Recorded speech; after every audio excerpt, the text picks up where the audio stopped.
Bienvenidos a Teología en Discusión, un espacio creado para ti. Damos la bienvenida a nuestro pastor Santiago Rodríguez.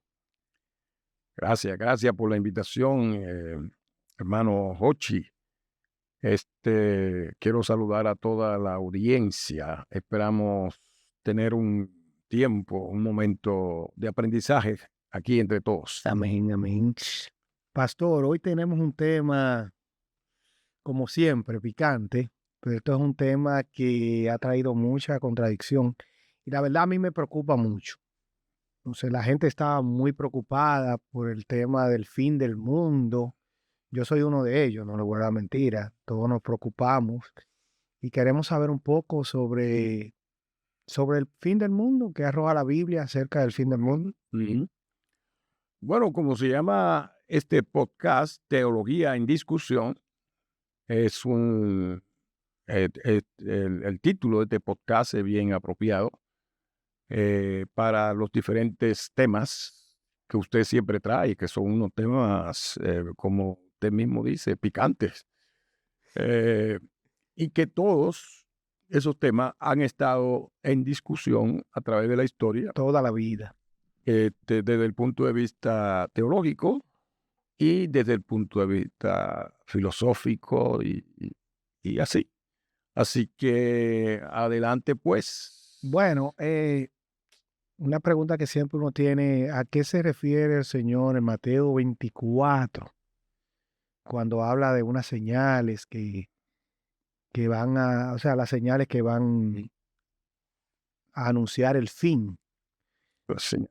Entonces, Sí. en Mateo 24 específicamente, creo que hay personas que le preguntan y le dicen, eh, se quedan viendo unos edificios y él dice, ven todo esto que está aquí, de cierto os digo que no quedará piedra sobre piedra que no sea derribada. Y ahí él comienza a hablar de una señal en Mateo 24. Y estando sentado en el monte de los olivos, los discípulos se le acercaron aparte diciendo, dinos, ¿cuándo serán estas cosas y qué señal habrá de tu venida y del fin del siglo? El fin del mundo. Respondiendo Jesús les dijo, mirad que nadie os engañe, porque vendrán muchos en mi nombre diciendo, yo soy el Cristo, y a muchos engañarán. Y oiréis de guerras y rumores de guerra, y mirad que no os turbéis, porque es necesario que todo esto acontezca, pero aún no es el fin. De acuerdo a la lectura, eh, lo que nos está diciendo en Mateo 24 es que aún ocurra todo eso, no es el fin. Entonces ahí viene, pero ¿es el fin o no es el fin? Muy bien, bueno, como los conocedores de este capítulo 24, yo creo que de Mateo es el capítulo que más ha leído la gente, eh, por lo menos los que usan la Biblia, por el interés grande que tiene el pueblo, ha tenido a través de los tiempos este tema del fin del mundo. Imagínate, estamos hablando de más de 2000 años y sin embargo los discípulos muestran mucho interés en esto. Desde tiempo mucho más atrás, este, la, los estudiosos, eh, los científicos y casi en todas las ramas del saber, había una gran preocupación por el fin de las cosas que vemos. De una manera muy eh, tácita, la gente decía, como más o menos en términos filosóficos, todo, hasta ahora, todo lo que comienza termina. Así es. Eh, y de ahí que los discípulos querían aprovechar a Jesús porque parte del discurso de Jesús desde el inicio de su ministerio tenía que ver con el fin. Hay una rama de la teología que se llama escatología.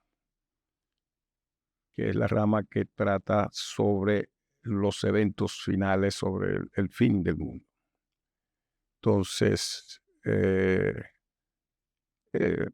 los discípulos están curiosos aquí en Mateo, que quizás Jesús tenía la respuesta para esa pregunta.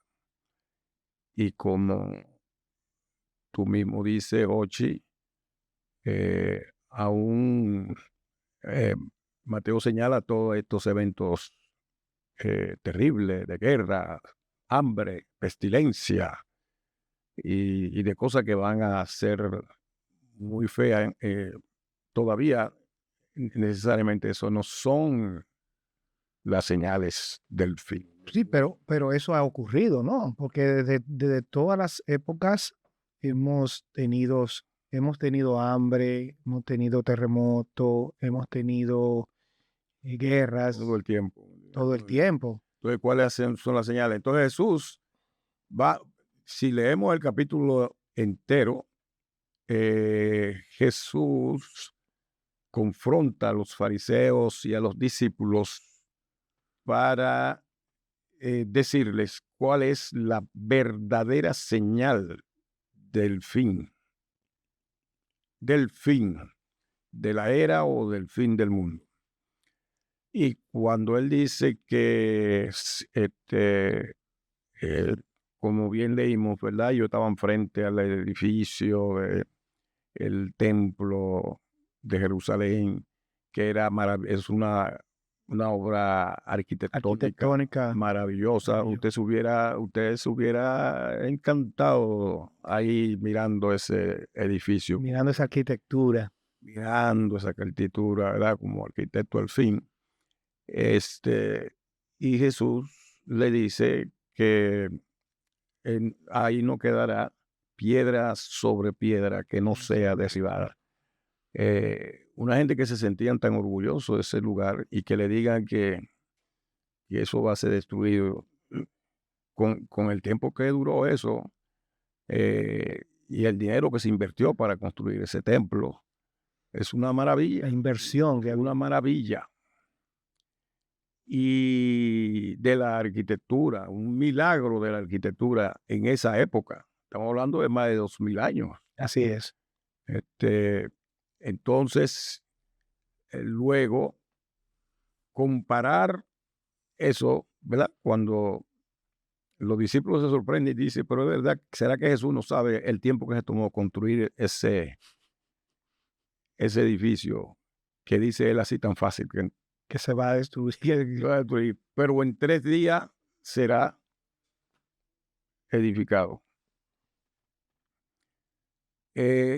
Después, ellos entienden, o que Jesús entiende, que él estaba hablando de su propio cuerpo que va a ser enterrado, él va a ser matado, crucificado y matado, y al tercer día resucitará. Jesús está hablando de una nueva era en la que el templo, el significado del templo ya no iba a ser esa belleza arquitectónica, sino que nosotros, Jesús estaba hablando de la edificación de un nuevo templo, que nosotros íbamos a hacer ese templo. Y él estaba inaugurando una nueva manera de ser iglesia o de ser el templo de Dios, la maravilla de Dios. Así que eso quiere decir, muy importante porque mucha gente no lo asocia con esto, es que ni los fariseos ni los discípulos estaban entendiendo cuál era la verdadera señal del fin o la verdadera señal de una nueva era que nos va a llevar al fin. Y con eso quiso señalar que Cristo era la señal. Cristo era la señal. Y vamos a ver más adelante en la discusión de este tema que Cristo va a ser también la señal del fin. Y otras cositas más. Pero vamos a seguir desarrollando algunas preguntas que usted tiene. Bueno, parte de la pregunta, hay un libro que habla mucho del fin y es el Apocalipsis. Es un libro que muchas personas no lo entienden porque es un libro de revelación y dentro de ese libro habla del fin, habla del fin de los tiempos. La iglesia siempre ha tenido cierto choque en ese sentido con ciertos temas relacionados al fin.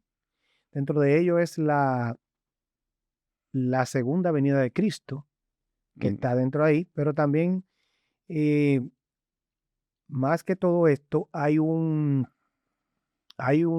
a decir, un cronograma, mm, diríamos, o un cronograma del tiempo. mm. No es un cronograma del tiempo. Me perdí. Vamos a entrar ahí. Hay una advertencia que hace la Biblia que dice, Ujú. relacionado con el fin, que nosotros debemos andar redimiendo el tiempo. O sea, una de las habilidades que nosotros los cristianos debemos tener es la de entender los tiempos, saber leer los tiempos que estamos leyendo. Y Jesús hizo algunas enseñanzas respecto a eso en una forma un poco, ¿verdad?, que revelaba la hipocresía de los fariseos, porque Jesús decía, por ejemplo, ¿cómo es que ustedes saben cuándo va a llover, eh, cuándo va a hacer frío, cuándo va a hacer calor? Que ustedes pueden ver las señales de los tiempos de la naturaleza y no las señales del fin. ¿Qué, cuál es el asunto? ¿Verdad? Ustedes son muy inteligentes. Entonces, Jesús quiere llevar a los discípulos no solamente a que aprendan las señales de los tiempos naturales, como cuando va a llover, ¿verdad? Como la gente de nuestro campo que pueden decir sin tener ningún aparato en la mano cuándo va a llover y cuándo no va a llover. Sí, pero lo que yo me refería, si existe un orden cronológico, esa era la palabra que no me llegó ahorita. Ok. Orden cronológico de los acontecimientos. Ah, Por ejemplo, yo nací en una iglesia mm, donde hablaban mucho sobre el rapto ah, y hablaban del rapto ya. como un acontecimiento, hablaban de la segunda venida como un acontecimiento. Me refiero a esos Oh, acontecimientos. ya veo por dónde viene la cosa. Exacto. Sí, sí, sí. Perdón si no me di a entender. Eso, Sí. no. Eso está relacionado con algo que no está en la Biblia, que es la dispensación de los tiempos y del orden en que deben pasar las cosas. Ok. Pero eso es un invento. Eso se inventó en el siglo XVIII. Yo sé que la gente que quizás pertenecen a algunas tradiciones donde se ha enseñado la dispensación como una doctrina de fe y todo eso, me van a... Van a querer crucificar. Ustedes pueden mandarme, si esto le choca mucho, envíeme su pregunta, su cita bíblica, donde ustedes puedan demostrar que verdaderamente hay un orden así como lo estableció la dispensación o el dispensacionalismo. Eso capturó tanto la atención de la gente que una de las Biblias que más se vendió en el pasado, ya yo creo, yo no he visto más Biblia de esa, fue la Biblia anotada por Scofield. Desapareció de las librerías, pero este, esa Biblia la compró todo el mundo porque tenía sus anotaciones que guiaban a la gente en su lectura desde Génesis hasta Apocalipsis para demostrar de una manera lógica y racional, como hablamos en uno de estos podcasts, Ujú. el orden de los tiempos en que se espera que se cumpla todo eso. El dispensacionalismo llevó a muchos cristianos, buena gente ellos, a anunciar el fin del mundo. Y hay otras tradiciones que fueron mucho más atrevidas y pusieron hasta fecha por razones de los eventos que decían que debían sucederse, ¿no? Ajá. Un orden de los eventos que debían sucederse. Y se llegaron a decir, y llegaron mucho a establecer diferentes fechas. Hasta ahora tenemos un montón de fechas. Solamente en un podcast no podemos indicar todas las veces y todos los argumentos que usaron esos hermanos, muy buena gente, para anunciar. Para citar. Entonces,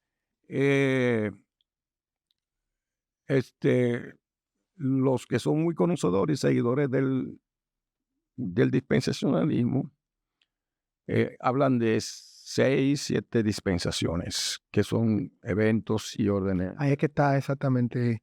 O sea, hablan de la dispensación de la inocencia.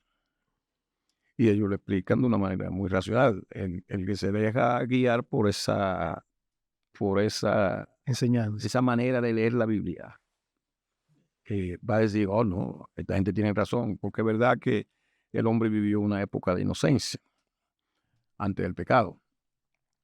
Y entonces ellos dicen, bueno, esa es la época de inocencia. Después hubo una era de la conciencia, cuando el hombre abrió los ojos y se dio cuenta que estaba desnudo y que había pecado contra Dios, la conciencia. Entonces, luego viene el tiempo de los pactos, que fue cuando Dios hizo un pacto con Noé y hizo un pacto con Abraham, ¿verdad? Los 2 pactos son muy importantes en la Biblia, porque esos pactos se dan en un contexto donde todavía no hay ley. Y ya ustedes conocen la historia de Noé, ahí Dios se compromete a que no va a destruir al mundo en la manera que lo destruyó. Y con la familia de Noé se inició un nuevo proyecto de creación y de multiplicación de la raza humana. Es interesante que la manera de leer la Biblia desde los lentes de la dispensación apunta para el fin de los tiempos, apunta a la destrucción de todas las cosas. Luego vamos a ver que eso no es bíblico, porque la escatología, como dijimos, ¿verdad? Que es la ciencia que estudia todo lo que tiene que ver con el fin de los tiempos. Una buena escatología apunta a la restauración de todas las cosas, no a la destrucción de todas las cosas. Entonces, ya tú con una visión de destrucción de todas las cosas, eso te lleva a ti a pensar que cada vez que tú ves un acto de destrucción, como las guerras, como los terremotos, como las epidemias, los dispensacionalistas, en vez de apenarse, se frotan la mano y se alegran. Diciendo, ya. En Cristo. Hay un amigo predicador dispensacionalista mío, muy conocido, un evangelista, que él se ufanaba desde el púlpito diciendo, lo bueno de esto, mis hermanos y mis hermanas, es lo malo que se está poniendo. Es decir, que se alegraba por lo malo que está poniendo la cosa, porque apuntaba hacia el fin del mundo. Mientras peor estamos, hay una escuela de pensamiento dispensacionalista aquí en Estados Unidos, que cree eso, y por eso hasta estimulan guerras, una guerra mundial. Ellos fuerte la cosa, pastor. Oye, te estoy diciendo, hay muchas de esas guerras que se han producido en el Medio Oriente para adelantar y adelantar el cumplimiento de esas profecías del fin del mundo. Eso está fuerte. Bueno, ustedes vieron la serie Los Dejados Atrás. No. Left Behind. Eso está en español y en inglés. Son varias series de televisión, de película. Eso vendió. Yo lo he escuchado, sí. Vendió muchos tickets de película y se vendieron muchos libros.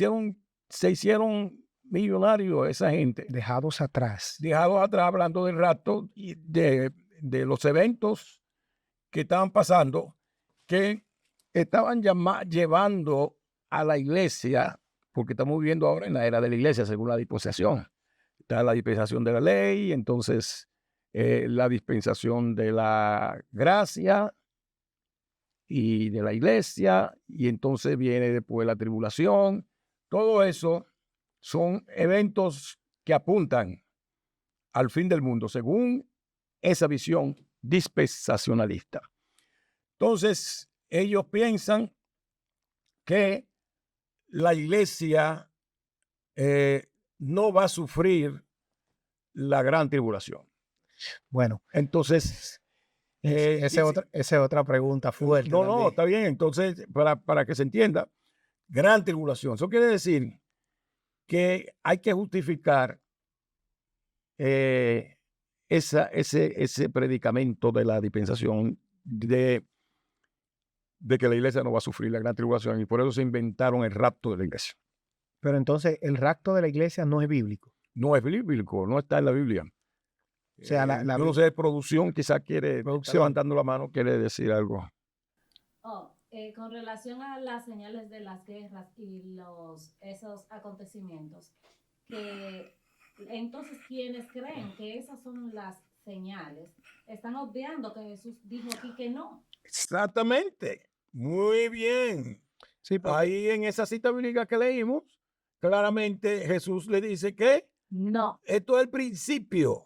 Exacto, entonces Del más adelante fin. vienen otras cositas ahí Otras, mismo, sí, donde él sí dice, Ya. y eso viene atado a las características que vamos a tener Ya. los humanos. Ya. Entonces, lo que pasa es que ha habido, permiso, pastor, lo que pasa es que ha habido, no sé si una confusión, no sé si es una mala interpretación con el tema del rapto, entonces, porque siempre lo han separado como dos eventos distintos. Uno es el rapto o arrebatamiento, que no es lo mismo. que no es lo mismo, pero lo han puesto que el rapto es el mismo arrebatamiento, entiendo yo, según lo que lo explican. No, porque lo que pasa es que el rapto de la iglesia, la palabra rapto no existe en la Biblia. Ok. Entonces, toman el término que usa Tesalonicenses, usa Pablo en Tesalonicenses, creo 4 o 5, Ujú. que habla que y luego serán arrebatados arriba a encontrarse con el Señor en los aires, a encontrarse con el Señor en los aires.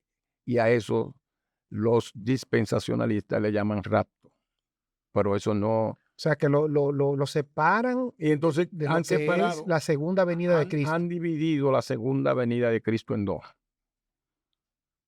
La Biblia habla de la segunda venida como un único evento. Un único evento. Incluso la iglesia primitiva nunca siguió la idea de que iban a desaparecer en algún momento. Porque eso es lo que hablan, lo que hablan del rapto, dicen que va a haber una desaparición secreta de todo lo que de todos los preparados, porque no todos califican para irse. Pero muchos se basan, yo creo, es en el texto que dice que uno será dejado y el otro será tomado, algo así.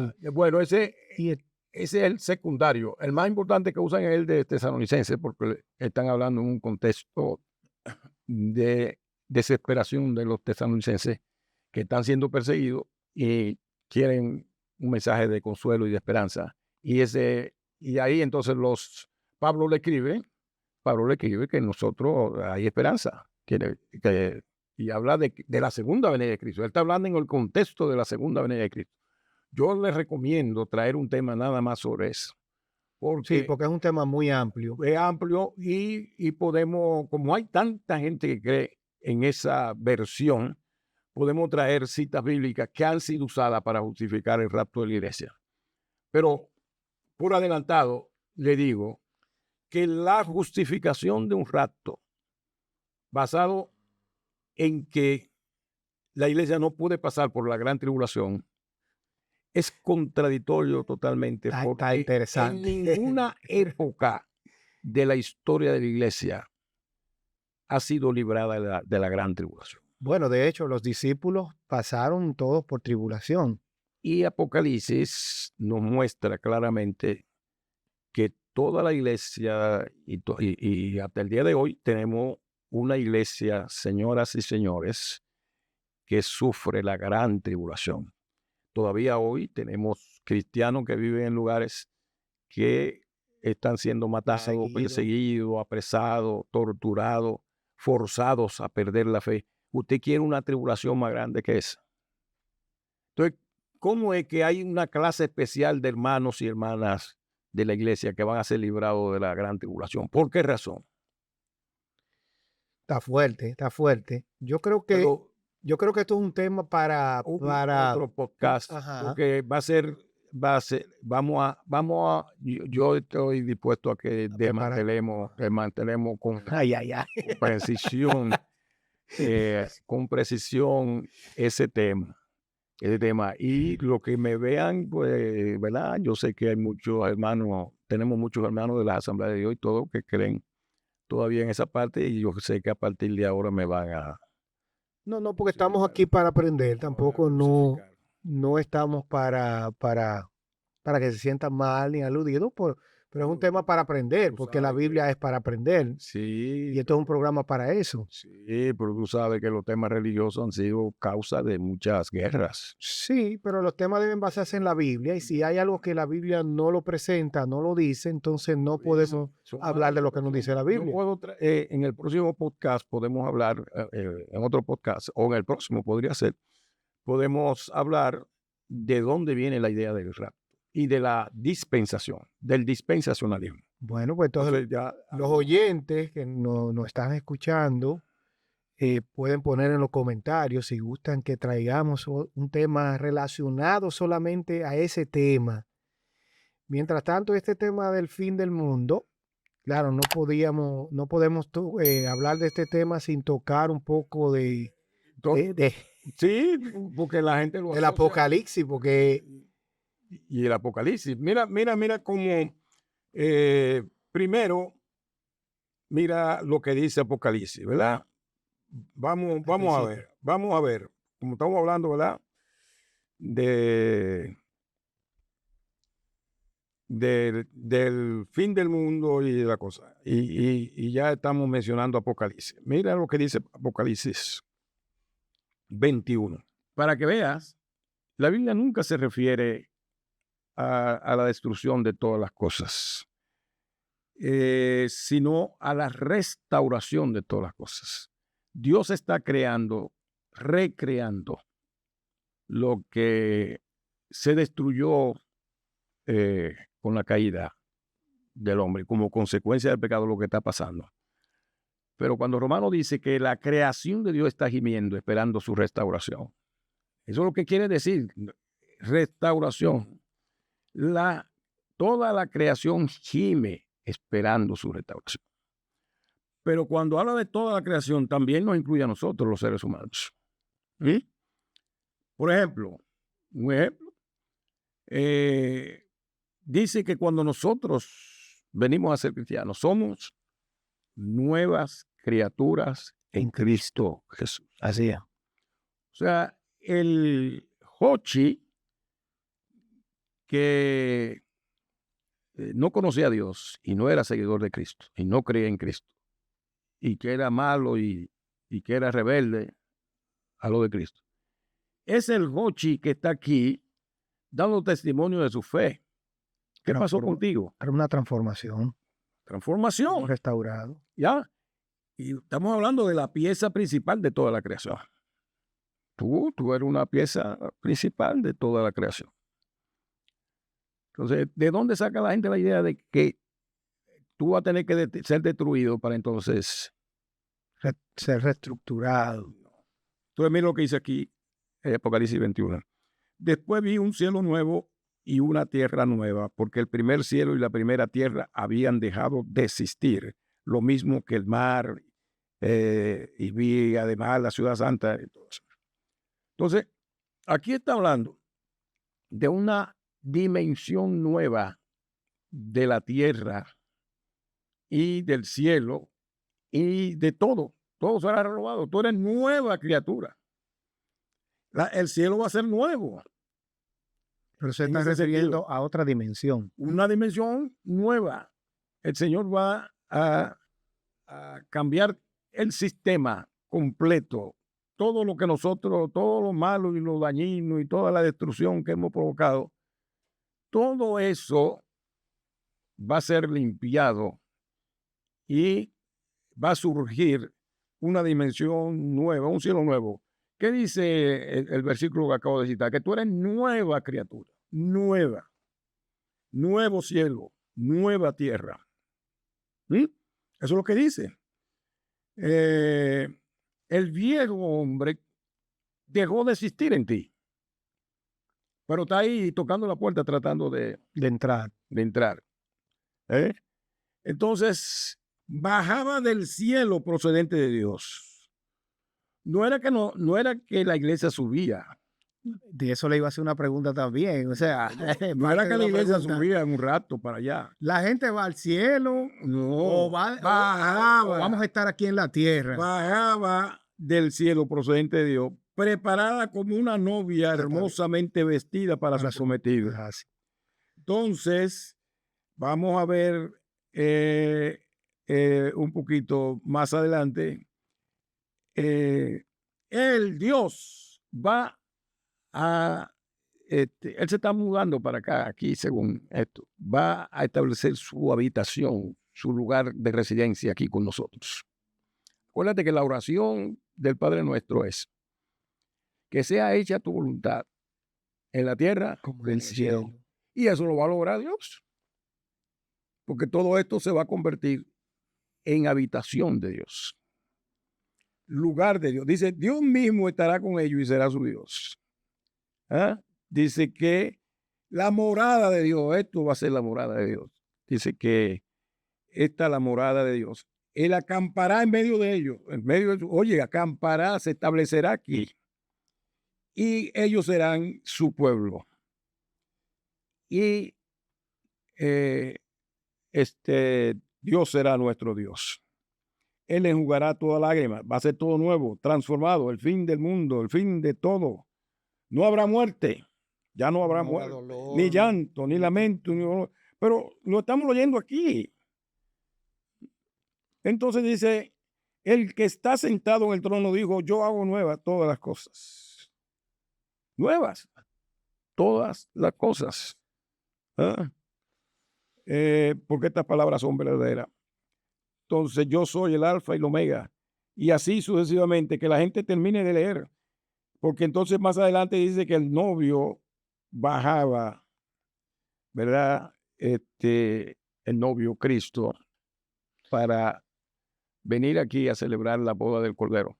Entonces, el cielo no es un lugar geográfico con nombre y dirección. Una dimensión. Es una dimensión. La tierra, que es parte de la creación de Dios, maravillosa, y que Él dijo que era buena, Él la va a recuperar. O sea, que yo me he quedado disfrutando, escuchando todo lo que usted está diciendo. Y se está olvidando de la pregunta. Pero hay algo, pero tenemos que seguir una temática. Y entonces, esto es un tema muy lindo, muy amplio, pero pastor, yo sé que vamos a tener un tema referente solamente a eso, pero yo no quisiera como, vamos a decir, sin tocar algunos puntitos, para que la gente lleve algo a lo que nosotros preparamos el otro tema. Y es, por ejemplo, cuando habla, por ejemplo, de la segunda venida de Cristo, o sea, ya lo del rapto, pero cuando habla de la segunda venida, dice que los muertos en Cristo resucitarán primero, y dice luego los que vivimos, ahí es que dice, seremos arrebatados juntamente con Él. Para estar con Él en el cielo, en la morada celestial, porque el cielo... hay, por ejemplo, se habla de una dimensión de un cielo, un segundo cielo, un tercer cielo, como habla Pablo, que tuvo una visión en el tercer cielo. Pero también... Pero entonces, ¿a dónde irían esas personas? Porque estamos hablando que vendríamos aquí, pero esas personas fueron arrebatados juntamente con Él. Para estar junto con el Señor. En la dimensión donde está el Señor. ¿Dónde va? Porque el Señor bajará, dice que bajará y se hará ver. Se hará ver, como dice Apocalipsis. y todo ojo le verá.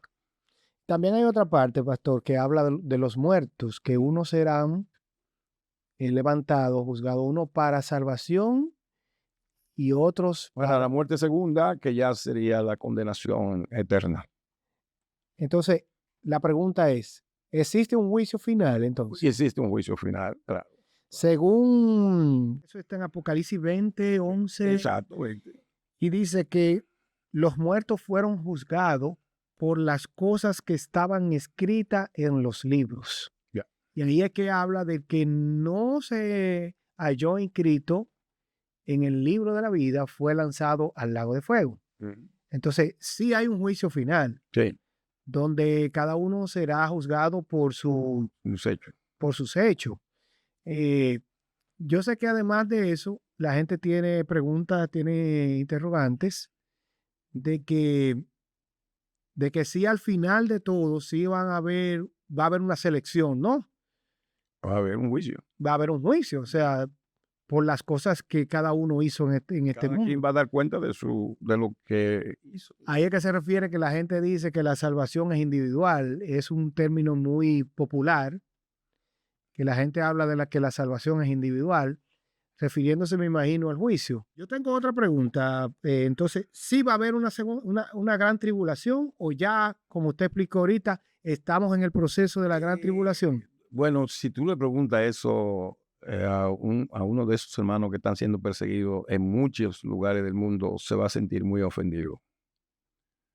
Y te va a decir, qué bien, tú vienes de un mundo de libertad, de bienestar, donde nadie te molesta, y, y tú todavía ignoras que hay un grupo de tus hermanos. Que está pasando por una situación. Gran tribulación. Lo que pasa es que no quieren usar la palabra, pero es una gran tribulación. Sí, porque muchos están siendo quemados, otros están siendo perseguidos, torturados.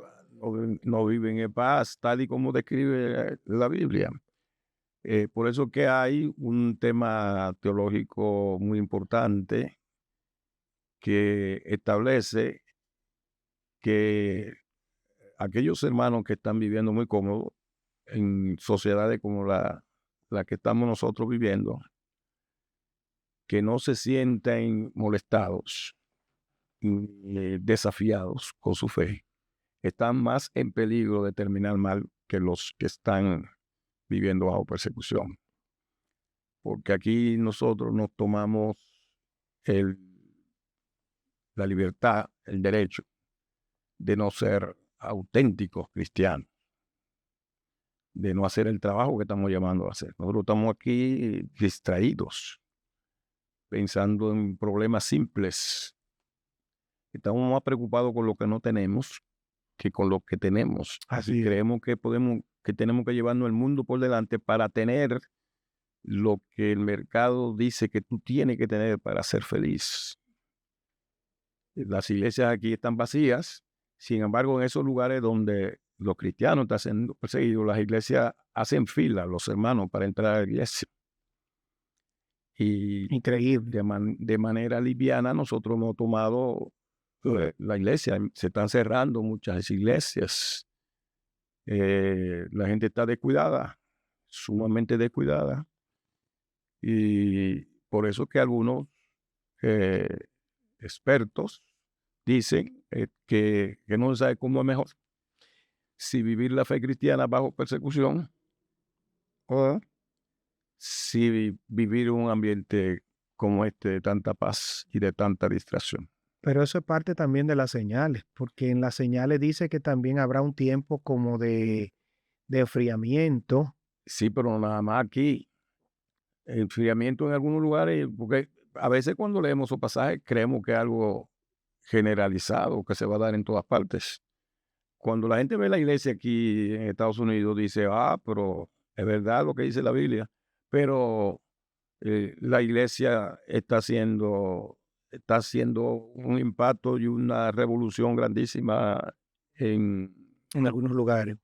Asia, en China, en Filipinas, en África, en muchísimas zonas de África.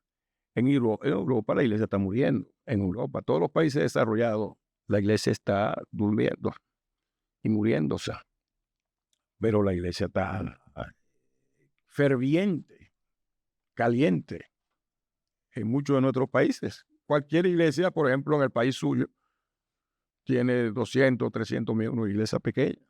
Así es, reventada. Aquí, y esas son pequeñas, ya son consideradas iglesias pequeñas. Vaya, en mi iglesia, Pero aquí es una iglesia grandísima que tenga 200 miembros, es una iglesia grandísima aquí en Estados Unidos. Entonces, ¿y a qué se puede deber ese tipo de cosas? bueno, por nosotros que tenemos una idea del fin y de los tiempos equivocada.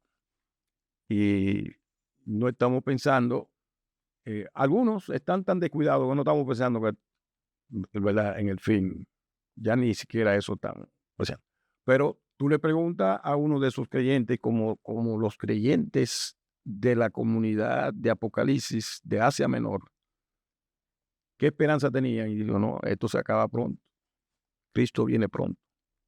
Pero aquí en Estados Unidos ni se predica sobre la segunda venida de Cristo casi. Uno oye muchos mensajes. Al contrario, la gente lo que está pensando en la prosperidad y en la... Que ese otro tema que queremos traer prontamente también. Y en qué tener y cómo progresar y cómo tener muchas cosas. No, y eso cambia también la mentalidad de las personas, la sensibilidad. Y más como nos han dicho que nosotros nos vamos a pasar la gran tribulación, pues. Que ese también, ese es un tremendo tema también. Somos una especie especial, ¿verdad? Privilegiada. Es el concepto, la visión que tenemos de lo que es la vida cristiana y de los tiempos. Por eso dice redimiendo el tiempo, interpretando los tiempos. Yo tengo una nota, dice Mateo 16, 1 al 4. Después vi un cielo nuevo, Mateo 16, 1 al 4. Ok. Los fariseos y los saduceos se acercaron a Jesús y para ponerlo a prueba le pidieron que les mostrara una señal del cielo. Les contestó: al atardecer decís que hará buen tiempo, porque el cielo está rojizo, y por la mañana que habrá tempestad, porque el cielo está nublado y amenazante. Saben discernir el aspecto del cielo, pero no así la señal de los tiempos. El Señor está interesado en que nosotros aprendamos a leer las señales de los tiempos del fin. Esta generación malvada y adúltera busca una señal milagrosa, pero no se le dará más señal que la de Jonás. Esa es una señal. ¿Cuál es la señal de Jonás? La señal de Jonás es que él es como tener una lectura correcta de la historia. Jonás se resistió a ir a la Nínive, una nación pagana que los israelitas mismos, los judíos, pensaban que no, esa gente no estaba incluido en el plan de la salvación. Pero el momento histórico que estaban viviendo la gente de Nínive, finalmente Jonás fue y le predicó una buena lectura al final de la necesidad de Nínive de arrepentimiento. Le predicó y se arrepintieron de sus pecados. O sea que Nínive fue más capaz de entender el mensaje de Dios, de preparación, de misericordia, de amor. Tuvieron una capacidad mayor de entender que el mismo pueblo de Israel, que el mismo Jonás. Y los fariseos estaban huyéndole a esa realidad. Entonces, dice aquí Lucas 12, 54 al 56. Decía también a la multitud: cuando ves la nube que sale del poniente, luego dices: agua viene, y así sucede. Y cuando sopla el viento del sur, decís: hará calor, y lo hace. Hipócritas, saben distinguir el aspecto del cielo y de la tierra, y cómo no distinguen este tiempo. Exactamente. Entonces prácticamente le está diciendo hipócritas a los fariseos que están interesados en el tiempo. O sea, las señales, para ir quizás resumiendo el tema, que nos indican estos pasajes de Mateo, Marco, Lucas, no voy a leer el de Marco, pero Marco 8 también, del 11 al 21, es que estas son las únicas señales que Jesús muestra, que debemos estar nosotros los cristianos con los ojos abiertos y que necesitamos interpretarla bien. La señal de Jonás, como ya lo digo, la apariencia del cielo. Fíjate que él habla de que somos muy expertos en tener una lectura correcta del señal de los tiempos presentes, pero no de los tiempos futuros. No de los tiempos futuros. La señal del hombre en el cielo, que otra vez, que esa es una señal de la segunda venida de Cristo, o sea que todo el mundo, todo ojo le verá. Así como su presencia aquí en la tierra fue la primer señal, su última señal ya del fin de los tiempos es cuando nosotros veamos a Cristo. Todo ojo le verá. Esa va a ser una señal que nosotros esperamos, no el rapto de la iglesia. ¿Sabe qué, pastor? Y los fenómenos cósmicos que acompañan a la segunda venida de Cristo. Cuando todo ojo le verá. O sea, cuando Cristo venga, que todo ojo le verá, ahí sí habrán unos fenómenos cósmicos que sí van a ser parte de la segunda venida de Cristo y del establecimiento de su reino aquí en la tierra. Ahí es donde habla que el sol se oscurecerá, que habrá grandes cambios a nivel político. Va a haber un gran trastorno a nivel del planetario, y un sinnúmero de eventos, pero ya Cristo se sabe, ¿verdad? Todo ojo le verá. No antes, esos eventos cósmicos o esos eventos grandes no son las señales ahora, sino cuando todo ojo vea al Señor llegar. Digo, ya es como para el establecimiento de su reino aquí en la tierra.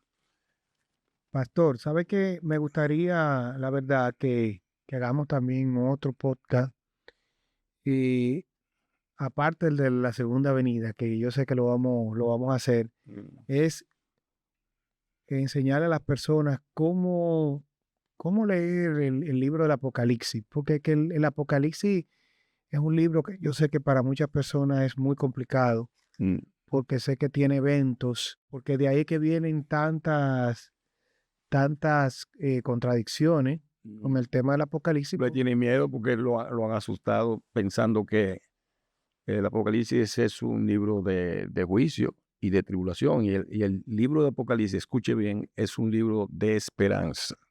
Amén. Entonces yo quiero que usted le dé una palabra final a la gente que tiene miedo del fin del mundo, que sabe que en algún momento va a venir un juicio final, para que esas personas, ¿qué pueden hacer para estar preparados? Hermanos y hermanas, este es un tema apasionante que sigue siendo de gran interés para todos. Y el Señor nos dice, como le dijo a los discípulos, siempre los saludaba y le decía, y a su pueblo lo dijo muchas veces, no teman, el Señor está con nosotros. El Señor tiene el control de la historia. Nadie podrá cambiar el curso de la historia. No importa que se sienta ser el gobernante más poderoso de la tierra. Oiga bien, Dios tiene el control del curso de la historia. Y el final para el pueblo de Dios será un final feliz, glorioso. Como dice Apocalipsis, no habrá lloro, no habrá llanto, no habrá muerte, No habrá dolor. no habrá dolor. Nosotros podemos vivir nuestra vida presente llena de gozo y de esperanza. Llena de gozo y de esperanza. No se deje intimidar por todas las cosas que está viendo que están ocurriendo. Eso no es el fin, ese es el principio, Dolores. Vamos a estar preparados para ver al Señor en su retorno, segunda venida. Mientras tanto, hagamos el trabajo que estamos llamados a hacer como Jonás. Que no haya que, claro, que vivir la experiencia de Jonás, pero digámosle a la gente lo que nosotros estamos esperando y lo que ellos necesitan hacer para ganar ese premio de tener un final feliz. Que Dios le bendiga y que Amén. le animo a que envíe su pregunta, su comentario. Y aquí estamos. Y no olviden suscribirse, darle like, compartir el video y, como dice nuestro pastor, escribir su comentario, qué tema quieren que hagamos para la próxima, algunas preguntas. Yo sé que van a haber muchas preguntas porque esto es un tema que trae mucha inquietud y espero que les haya gustado este video y nos vemos en un próximo podcast.